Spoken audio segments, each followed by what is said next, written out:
જામનગરથી ભોળેશ્વર જતા પદયાત્રીઓ માટે સરદાર બિગ ઇન્ડસ્ટ્રીયલ હબ ગ્રુપ દ્વારા અવિરત મહાસેવા યજ્ઞ આજથી થયો શરૂ। શ્રાવણ માસના પ્રથમ સોમવારે જામનગરથી ભોળેશ્વર મહાદેવના દર્શન માટે પદયાત્રીઓનો ભારે ધસારો જોવા મળી રહ્યો છે। આશરે 30 કિલોમીટરની આ પદયાત્રામાં ભક્તો ભોળેનાથના દર્શન માટે પગપાળા આગળ વધી રહ્યા છે। પરંતુ આ ભક્તિ યાત્રામાં પદયાત્રીઓની સાથે ઊભું છે જામનગરનું Sardar big industrial hub group. છેલ્લા 6 વર્ષથી સતત પદયાત્રીઓની સેવા કરી રહ્યું છે આ ગ્રુપ અને આ વર્ષે પણ ભવ્ય સેવા કેમ્પ થકી શરૂ કર્યું છે મહાસેવા યજ્ઞ। ભોળેનાથના દર્શન માટે હજારો પગલાં ભોળેશ્વર તરફ આગળ વધી રહ્યા છે। કોઈના પગમાં થાક છે તો કોઈના ચહેરા પર ભક્તિનો ઉત્સાહ। અને આવા સમયે પદયાત્રીઓ માટે રાહત બનીને ઊભું છે સરદાર બિગ ઇન્ડસ્ટ્રીયલ હબ ગ્રુપનું સેવા કેમ્પ। પદયાત્રીઓની સેવા માટે કેમ્પમાં એક નહીં પરંતુ અનેક પ્રકારની વ્યવસ્થા કરવામાં આવી છે। ફરાળી વાનગીઓ, ભોજન પ્રસાદી, ફ્રૂટ, ચા, પાણી અને ઠંડા પીણા। લાંબી પદયાત્રા દરમિયાન ભક્તોને જરૂરી સુવિધા મળી રહે અને તેઓ થાકમાંથી થોડી રાહત મેળવી શકે તે માટે સરદાર બિગ ઇન્ડસ્ટ્રીયલ હબ ગ્રુપ દ્વારા આ સેવા કાર્ય કરવામાં આવી રહ્યું છે। આ સેવા યજ્ઞમાં માત્ર વ્યવસ્થા જ નહીં પરંતુ ગ્રુપનો સેવાભાવ પણ સ્પષ્ટ જોવા મળી રહ્યો છે। સરદાર બિગ ઇન્ડસ્ટ્રીયલ હબ ગ્રુપના ડાયરેક્ટર ભાવેશભાઈ ગાગિયા પણ સેવા કેમ્પમાં ઉપસ્થિત રહીને પદયાત્રીઓની સેવા કરી રહ્યા છે। પદયાત્રીઓ સાથે મુલાકાત, તેમની જરૂરિયાતો જાણવી અને વ્યક્તિગત રીતે સેવામાં જોડાવું। ભાવેશભાઈ ગાગિયાની ઉપસ્થિતિ આ સમગ્ર સેવા કેમ્પને વધુ વિશેષ બનાવી રહી છે। છેલ્લા 6 વર્ષથી સતત સરદાર બિગ ઇન્ડસ્ટ્રીયલ હબ ગ્રુપ દ્વારા ભોળેશ્વર જતા પદયાત્રીઓ માટે સેવા કેમ્પનું આયોજન કરવામાં આવે છે। એટલે કે આ માત્ર એક દિવસનો સેવા કાર્યક્રમ નથી પરંતુ 6 વર્ષથી સતત આગળ વધતો સેવા અને સંકલ્પનું સેવા યજ્ઞ છે। અને આ કેમ્પમાં ભક્તિનું રંગ પણ કંઈ ઓછું નથી। ડીજેના નાદ સાથે પદયાત્રીઓ ગરબે ઘૂમી રહ્યા છે। હર હર મહાદેવના જયઘોષ સાથે સમગ્ર વાતાવરણ શિવમય બની રહ્યું છે। એક તરફ ભોળીનાથના દર્શનની શ્રદ્ધા તો બીજી તરફ પદયાત્રીઓની સેવા માટે સરદાર બિગ ઇન્ડસ્ટ્રીયલ હબ ગ્રુપનું સેવાભાવ।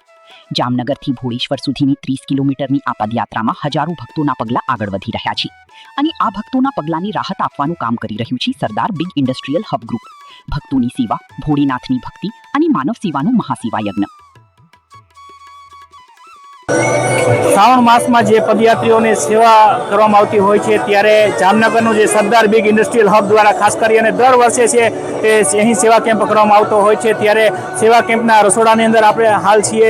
આપ જે રીતના દ્રશ્યમાં જોઈ શકો છો કે હાલ જે સ્વયંસેવકો છે તેમના દ્વારા ખાસ કરી અને કહી શકાય કે જે પદયાત્રીઓ માટે ખાસ ગરમા ગરમ જલેબી છે તેમજ કહી શકાય કે જો સામે ચા બની રહી છે તેમજ અલગ અલગ જે વાનગીઓ છે તે બનાવવામાં આવી રહી છે। ગાંઠિયા છે તેમજ ચિપ્સ છે, આજે અનેક જે વાનગીઓ છે તે બનાવવામાં આવી રહી હોય છે। ત્યારે સરદાર બિગ ઇન્ડસ્ટ્રીયલ હબ દ્વારા એમ કહેવાય છે કે ભાવેશભાઈ ગાગિયા એન્ડ સન્સ કંપની દ્વારા ખાસ કરી અને જે દર વર્ષે આ સેવા કેમ્પ કરવામાં આવતો હોય છે અને આ સેવા કેમ્પની અંદર જે હજારોની સંખ્યાની અંદર જે પદયાત્રીઓ છે તે આ કેમ્પનો લાભ લેતા હોય છે। ત્યારે એમ કહેવાય છે કે ભોજન અને ભક્તિનો અહીં ત્રિવેણી સંગમ જોવા મળી રહ્યો છે। ત્યારે આ સેવા કેમ્પ થકી એમ કહેવાય છે કે પદયાત્રીઓ પણ અહીં આવી અને રોકાતા હોય છે, વિશ્રામ કરતા હોય છે। સાથે સાથે અહીં કહેવાય કે ફરાળની પણ વ્યવસ્થા હોય છે તો જે પદયાત્રીઓ છે તે કેમ્પનો લાભ લેતા હોય છે અને ત્યારબાદ તે ભોળેશ્વર જે જવા માટેની આગે કૂચ કરતા હોય છે। ત્યારે આ સેવા કેમ્પથી કહી શકાય કે જે આ સેવા કેમ્પનું જે રસોડું છે તે પણ સતત ધમધમી રહ્યું છે।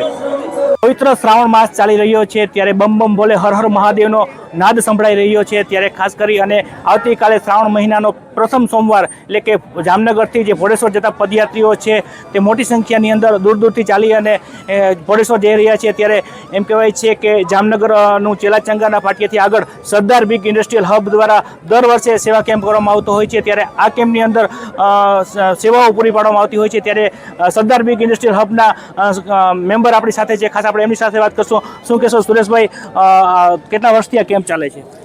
આ કેમ્પનું આજે વર્ષ છે, 6થું વર્ષ છે અને વર્ષે જે શ્રદ્ધાળુઓની જે ઉમળકડો છે એ બધું વર્ષે વધે છે।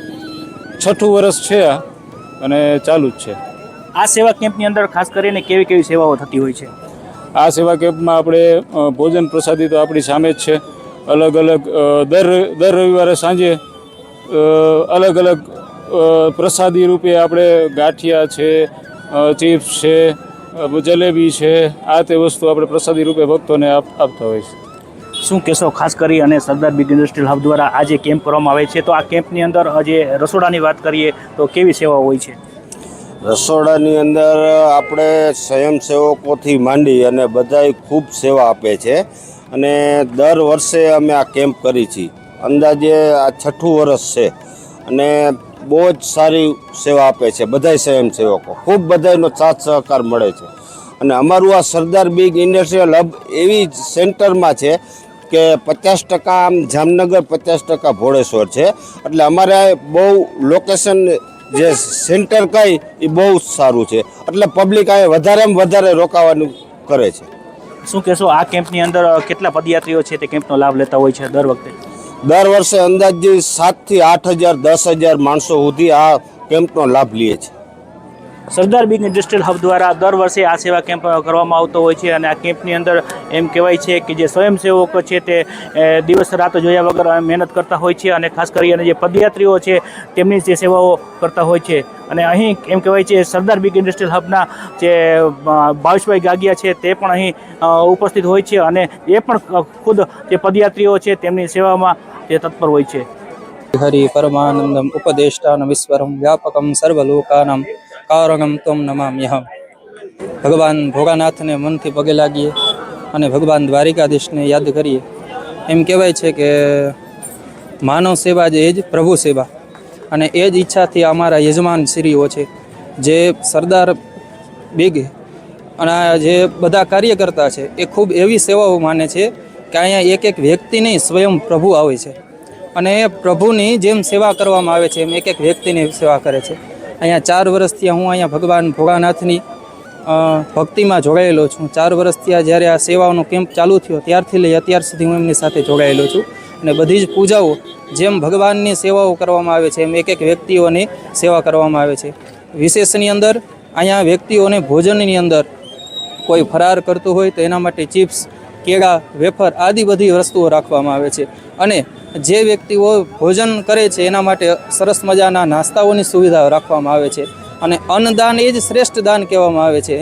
અને ભગવાન શિવ ક્યારે રીઝે કે જીવ માત્રને જો રીઝાવવામાં આવે તો ભગવાન શિવ રીઝે છે.